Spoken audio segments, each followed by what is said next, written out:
पवन सिंह जी का जो मेरा छोटा भाई है, उनकी माँ की एक इच्छा थी कि बेटा मेरा राज्यसभा या लोकसभा सांसद बने। पवन सिंह जी का फैन फॉलोइंग है, आप देख लीजिए कि उनको चाहने वाले कितने लोग पूछ रहे हैं कि आखिर पवन सिंह माने कैसे। राष्ट्रीय अध्यक्ष उपेंद्र कुशवाहा जी के खिलाफ चुनाव जरूर लड़े, लेकिन विधानसभा में फिर उनके पास गए, दोनों लोगों का ये हुआ और उसके बाद विधानसभा में पूरा प्रचार किया। आप कह रहे हैं कि पवन सिंह आपके भाई हैं, तो एनडीए पे भरोसा है ना? उपेंद्र कुशवाहा से आपने पूछा ना कि मैं जाऊं पवन सिंह के साथ कि नहीं? बिल्कुल, राष्ट्रीय अध्यक्ष जी का फोन आया मेरे पास। हमारे राष्ट्रीय अध्यक्ष जी बोले कि नहीं, बहुत अच्छी बात है, अगर पवन सिंह बन जाते हैं। और उनको हम पूछे सर कि हमको जाना चाहिए कि नहीं जाना। हम तो पूछने से पहले राष्ट्रीय अध्यक्ष जी का फोन आया था। मीडिया के माध्यम से कुछ लोग अनाम शनाम और वो खिस्सा हमने के भोजपुरी में कहल गई बा कि बड़ पेड़ पर आनी तनी तेज लागेला हवा। तो लोग जब अच्छा कोई बड़ा लोग जब ज्वाइन करता है ना, और चूँकि इंडिया गठबंधन की मजबूती की, और हम भलनी धाम से दिनारा विधानसभा से विधायक हैं, माँ के प्रति मेरी आस्था है, क्योंकि पवन सिंह भारतीय जनता पार्टी के कोटे से गए हैं, इसलिए कहीं भी नहीं, एनडीए गठबंधन के पार्ट हैं हम। हमारे राष्ट्रीय अध्यक्ष उपेंद्र कुशवाहा जी के आदेश के बाद हम नॉमिनेशन में गए। पवन सिंह, दीपक प्रकाश जी के जगह पवन सिंह, ये सब गलत बात है एकदम, बिल्कुल। चार कैंडिडेट हुए भारतीय जनता पार्टी से, 4 कैंडिडेट हुए जेडीयू से। फायदे के साथ नुकसान भी होता है कि कंधा दागी है, इल्ज़ाम लग जाते हैं, बदनाम करने की कोशिश भी काफ़ी ज़्यादा होती है, तो क्या ये मैनेज कर पाएंगे पवन सिंह?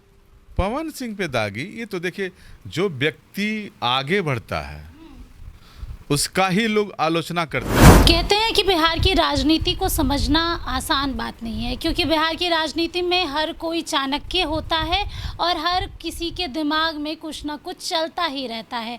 और एक और ऐसा मंजर कल आपने देखा बिहार में होने वाले एमएलसी चुनाव को लेकर, जहां एक तस्वीर तो वायरल हुई पावर स्टार पवन सिंह की, लेकिन पवन सिंह के पीछे जो खड़े थे, कहीं ना कहीं कहा जा रहा है कि वही धुरंधर हैं और वही चाणक्य भी हैं, क्योंकि पवन सिंह को जहां मनाना मुश्किल था, आज वो एमएलसी के लिए नॉमिनेशन कर चुके हैं और जिस तरीके का माहौल है, जीत के भी आएंगे। चाहे बात करें मंदिर की या बात करें नॉमिनेशन तक जाने की, एक चेहरा जो बिहार की राजनीति में कल से खूब सुर्खियां बटोर रहा है, वो है आलोक सिंह। आपको बता दें, किसी परिचय के मोहताज नहीं है, लेकिन इनके साथ ये आरएलएम के प्रदेश अध्यक्ष हैं और विधायक भी हैं। सीधे जुड़ेंगे आलोक जी, पहले तो बहुत बहुत शुक्रिया बातचीत। धन्यवाद भी आपको।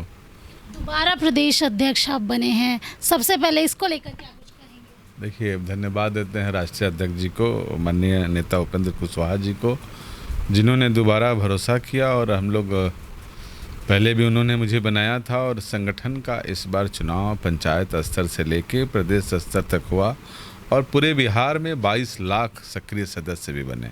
पार्टी 22 लाख, और पार्टी बहुत मजबूती के साथ और एकदम लोकतांत्रिक प्रक्रिया के तहत इस बार राष्ट्रीय लोक मोर्चा में चुनाव हुआ है, और निश्चित तौर पे पार्टी बहुत आगे लेके जाना है। और राष्ट्रीय अध्यक्ष जी हमारे माननीय उपेंद्र कुशवाहा जी ने जो भरोसा जताया, उसको निश्चित तौर पे और आगे लेके जाएंगे।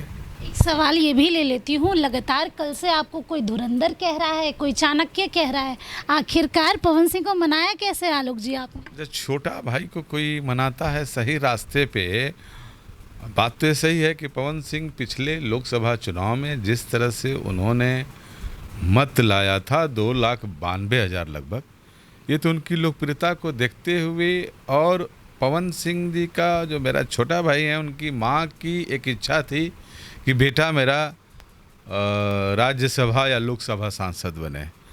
तो निश्चित तौर पे ये भी बहुत जल्द ही पूरा हो जाएगा। माँ का भी सपना मेरा छोटा भाई पवन सिंह बहुत जल्द ही पूरा करेंगे। तो आने वाले चुनाव में ही पूरा होगा ना ये सपना? तो भाई, राजनीति तो शुरुआत अभी शुरू किए हैं, पिछले 15 साल से भारतीय जनता पार्टी का लगातार सेवा किए हैं पवन सिंह जी, और पवन सिंह जी का फैन फॉलोइंग है, आप देख लीजिए कि उनको चाहने वाले कितने लोग हैं। और पिछले 2025 बिहार विधानसभा में हमको लगता है कि 44 सीट पे प्रचार करने गए थे और 41 सीट पर जीत हुई थी। और खासकर मेरे चुनाव में भी 9 तारीख को भलनी धाम में दिनारा का लास्ट चरण चुनाव था। नौजवानों में मैंने जो उमंग देखा, और उन्होंने एक चीज़ कहा कि भाई, इस मंदिर प्रांगण में जो है कसम खा के बोलिए, तो उसमें एनडीए गठबंधन का शीर्ष नेतृत्व का मैं एहसानमंद हूँ, अपने नेता राष्ट्रीय लोक मोर्चा उपेंद्र कुशवाहा जी का और पवन सिंह जी का भी। अब ये जो लोग पूछ रहे हैं कि आखिर पवन सिंह माने कैसे, ये बात देखिए, हम आग्रह जरूर किए कि राजनीति में जैसे आप जैसे पढ़ाई स्टार्ट करते हैं तो कैसे हम लोग LKG 1 2 3 फिर 10th हाई स्कूल, इंटर और MBA BA फिर MA, तो उनकी शुरुआत हो गई कल से। और निश्चित तौर पे शाहाबादी नहीं, पूरे बिहार में निश्चित तौर पे जो है एनडीए गठबंधन को लाभ होगा। एक सवाल ये भी ले लेती हूँ, क्योंकि आप कह रहे हैं आपने आग्रह किया, समझाया, लेकिन लोकसभा चुनाव के दौरान क्यों नहीं समझाया? लोग जी उस समय समझा देते तो शायद आप लोगों को कम हानि होती। देखिए, ज़रूरी बात हम लोग ने कहा, पवन सिंह जी को पहले आसनसोल से टिकट मिला और दूसरे दिन उनको फ़ोन आता है कि आप आ जाइए वापस, एक गाना की वजह से। अब भोजपुरी अभिनय में हैं, कलाकार हैं, किसी गाने को, जबकि अभी नगर निगम का चुनाव था, महाराष्ट्र गए थे तो उनका इतना भीड़ हो गया था। अब लोकसभा में कहीं ना कहीं हम लोग प्रयास किए थे, लेकिन अब घर में नहीं देखते हैं कि कभी भाई और बेटा कभी जिद पर आ जाता है तो घर से निकल जाता है। तो बहुत प्रयास किए थे हम लोग, फिर भी लोकसभा चुनाव लड़ने के बाद वापस पवन सिंह जी राष्ट्रीय अध्यक्ष उपेंद्र कुशवाहा जी के खिलाफ चुनाव जरूर लड़े, लेकिन विधानसभा में फिर उनके पास गए, दोनों लोगों का ये हुआ और उसके बाद विधानसभा में पूरा प्रचार किए। तो और भारतीय जनता पार्टी के सेवक है उन्होंने, अभी तो उनका बयान सुन लीजिए कि भारतीय जनता पार्टी मेरी माँ है। तो उसमें भाई हम लोग कहे, और उनका भी इच्छा था। अब खैर, एक इच्छा पवन सिंह के मन में हमेशा है कि मैं अपनी माँ का इच्छा पूरा करके ही रहूँगा और पूरा होगा भी। समय भी अब बहुत जल्दी समीप आने वाला है। इशारे आप बड़े बड़े दे रहे हैं कि समय भी नज़दीक है और जल्दी ही कुछ ना कुछ होगा। एकदम निश्चित तौर पे मांग, बाकी आपने ट्रेलर ही दिखाया, शुरुआत हुई है निश्चित तौर पे। आपने तो बिहार की राजनीति को फिल्म से ज़्यादा दिलचस्प बना दिया है। कल MLC के लिए नॉमिनेशन किया गया और आपकी स्थिति भी कहीं ना कहीं दो नाव जैसी हो गई है आलोक जी, जहां एक तरफ अगर आपकी पार्टी की बात करें, ये सवाल इसलिए भी ले रही हूँ क्योंकि ज़रूरी है, लोग भी जानना चाहते हैं कि जहां एक तरफ आपका कर्तव्य है, दूसरी तरफ आप कह रहे हैं कि पवन सिंह आपके भाई हैं, तो एनडीए पे भरोसा है ना? उपेंद्र कुशवाहा से आपने पूछा ना कि मैं जाऊं पवन सिंह के साथ कि नहीं? बिल्कुल, राष्ट्रीय अध्यक्ष जी का फ़ोन आया मेरे पास। पहले तो सचेतक महोदय का फ़ोन आया, संजीव चौरसिया जी का, कि आपको नॉमिनेशन में जाना है। तो मैंने कहा कि राष्ट्रीय अध्यक्ष जी से मैं पूछ लेता हूँ। राष्ट्रीय अध्यक्ष जी का फ़ोन आया मुझे भी और विधायक दल के नेता माधव आनंद जी को भी कि आपको नॉमिनेशन में जाना होगा। पिछले बार भी मंगल पांडे के जगह पे जो MLC का चुनाव हुआ, स्वयं हम माधव आनंद और दीपक प्रकाश जी नहीं गए थे। देखिए, एनडीए गठबंधन के शीर्ष नेतृत्व का फैसला डिसाइड मेरे पार्टी के राष्ट्रीय अध्यक्ष जी करते हैं कि मुझे जाना है या क्या डिसीजन हुआ। और राष्ट्रीय अध्यक्ष जी का फ़ोन आया था। राष्ट्रीय अध्यक्ष जी का मेरा बहुत बड़ा विचार है, एनडीए गठबंधन के पार्ट हैं, रहेंगे भी और अपना हक भी लेंगे। मन मुटाव नहीं है ना? बिल्कुल नहीं, पूछ कर मैं गया, ऐसे नहीं कि हम और बोले, हमारे राष्ट्रीय अध्यक्ष जी बोले कि नहीं बहुत अच्छी बात है अगर पवन सिंह बन जाते हैं। और उनको हम पूछे सर कि हमको जाना चाहिए कि नहीं जाना, हम तो पूछने से पहले राष्ट्रीय अध्यक्ष जी का फ़ोन आया था। ये देखिए, मीडिया के माध्यम से कुछ लोग अनाम शनाम और वो खिस्सा हमने के भोजपुरी में कहल गई बा कि बड़ पेड़ पर आनी तनी तेज लागेला हवा। तो लोग जब अच्छा कोई बड़ा लोग जब ज्वाइन करता है ना, और चूँकि एनडीए गठबंधन की मजबूती की, और हम भलनी धाम से दिनारा विधानसभा से विधायक हैं, माँ के प्रति मेरी आस्था है, पवन मेरे छोटे भाई हैं, इसमें कोई कहने से गुरेज नहीं है मुझे, बिल्कुल उनको। और पवन के आने से, अब जैसे हम जा रहे थे अभी जगदीशपुर में वीर कुंवर सिंह पार्क में, उनको पगड़ी जब बांधे पवन सिंह, आप उसका वीडियो किसी से मंगा लीजिए, 25 लाखों लोग एकदम जो नारा से गूंजा और हुआ कि भाई साहबाद का लाल है, कम से कम अपने पूर्वजों को पगड़ी बांध करके फिर माँ का आशीर्वाद लेके आ गया, नामांकन किए। इसमें कहीं राष्ट्रीय लोक मोर्चा, चूँकि पवन सिंह भारतीय जनता पार्टी के कोटे से गए हैं, इसलिए कहीं भी नहीं, एनडीए गठबंधन के पार्ट हैं हम। हमारे राष्ट्रीय अध्यक्ष उपेंद्र कुशवाहा जी के आदेश के बाद हम नॉमिनेशन में गए।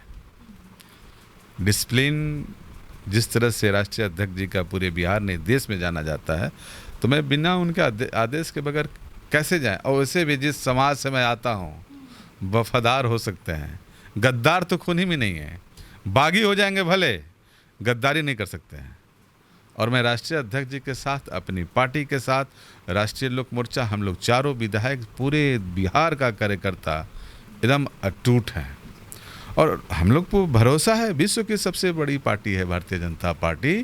एनडीए गठबंधन धर्म को निर्वहन करती है। आज नहीं कल राजनीति में तो ये सब होता रहता है, कहीं ना कहीं निश्चित तौर पे कुछ न कुछ होगा। इसलिए कहीं भी आपके माध्यम से इसको जो है ना, कुछ लोग कह रहा है कि देखिए ना, पवन सिंह, दीपक प्रकाश जी के जगह पवन सिंह, ये सब गलत बात है एकदम बिल्कुल। 4 कैंडिडेट हुए भारतीय जनता पार्टी से, 4 कैंडिडेट हुए जेडीयू से, 1 चिराग पासवान जी की पार्टी को मिला। मुझे हम लोग को आशा था कि दीपक प्रकाश जी जरूर करेंगे नामांकन, जो भी शीर्ष नेतृत्व का फैसला होगा। ये जैसे मान लीजिए कि 5 पार्टी का गठबंधन है, आदरणीय प्रधानमंत्री नरेंद्र मोदी जी, पूर्व मुख्यमंत्री नीतीश कुमार जी, चिराग जी, माननीय मांझी जी, उपेंद्र कुशवाहा जी। मेरा नेता भी तो उस 5 गठबंधन के एक राष्ट्रीय अध्यक्ष है, वो भी तो एक पार्ट हैं। कहा भी जाता है कि आप लोग 5 पांडव हैं, टूटेंगे नहीं। कहाँ टूटे हैं? दीपक प्रकाश जी का आज भी कार्यक्रम आप देख नहीं रही हैं। मैं पार्टी का प्रदेश अध्यक्ष हूँ, राष्ट्रीय अध्यक्ष जी के आदेश से कल मैं नहीं गया था, मैं शामिल तो हुआ था उसमें नॉमिनेशन समारोह में। और खुद ये हमारा नेता उपेंद्र कुशवाहा जी का फोन है कि नहीं आप आलोक जी जाइए। आलोक जी, सवाल भी ले लेती हूँ, क्योंकि पवन सिंह की फ़ैन फॉलोइंग बहुत ज़्यादा है। क्या आने वाले चुनाव में आप ये मानते हैं कि इसका फ़ायदा भारतीय जनता पार्टी को, एनडीए को, और फ़ायदे के साथ नुकसान भी होता है कि कंधा दागी है, इल्ज़ाम लग जाते हैं, बदनाम करने की कोशिश भी काफ़ी ज़्यादा होती है, तो क्या ये मैनेज कर पाएंगे पवन सिंह? पवन सिंह पे दागी, ये तो देखिए, जो व्यक्ति आगे बढ़ता है उसका ही लोग आलोचना करते हैं। पवन सिंह का 2025 के चुनाव में जो गाना हुआ कि जोड़िया नीतीश मोदी जी के हिट हो गई, ये गाना चुनाव प्रचार के दौरान हर प्रत्याशी, और पवन सिंह 41 जगह पे 44 जगह पे विधानसभा में गए प्रचार करने, उस पर 41 पे जीत हुई है। तो कह रहे हैं पवन सिंह, अच्छा भाई देखिए, उनके जो इर्द गिर्द में जिस कलाकार के रूप में आज पूरे पावर स्टार और भोजपुरी के मतलब एक तरह से कहिए कि पूरे देश विदेश में जिस तरह से पवन सिंह ने आगे किया, और पवन सिंह का जो ईश्वर का आशीर्वाद है, तो उसको लोग के विरोध बताते हैं पवन सिंह ये। आप पता लगा लीजिए ना भारतीय जनता पार्टी से कि 44 पे प्रचार करने गए थे और 41 पे जीत हुई, जिसमें एक आलोक सिंह भी है। तो इसलिए फिर की भी अगर कहानी की बात करें, आपका चुनाव भी बहुत दिलचस्प था आलोक जी। आपके पीछे तो कई लोग लड़ गए, कोई तो सामने ही खड़ा हो। अरे पूरा मैंने, हम बड़े भाई साहब थे हमारे, 2 बड़े भाई थे।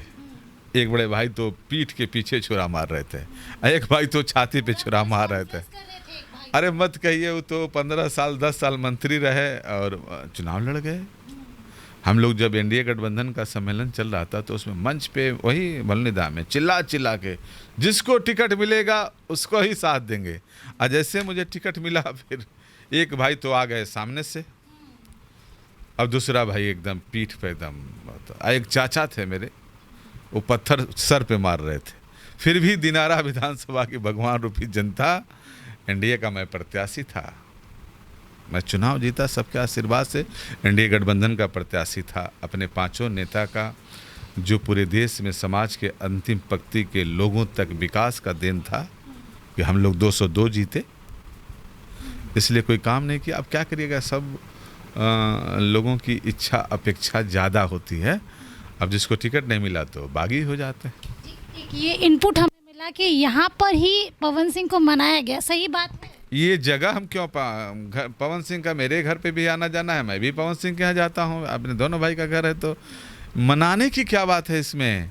आज बिहार में पवन सिंह की और खासकर शाहाबाद में ज़रूरत है, और पार्टी के लिए इतना उन्होंने सिपाही के तौर पे काम किया, और भारतीय जनता पार्टी ने उनको जो है एमएलसी का प्रत्याशी घोषित किया, तो हम लोग तो यही किए कि नहीं मेरा भाई, आप चलो, आप करो।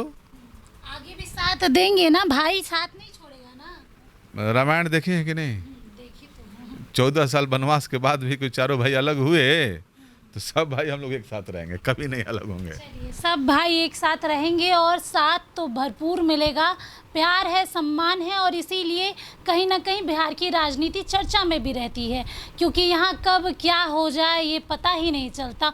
और एक ऐसे ही धुरंधर से हम आपको मिला रहे थे। अब बने रहिए हमारे साथ। सहयोगी सुधांशु के साथ स्नेहा गुप्ता, NBC 24 पटना।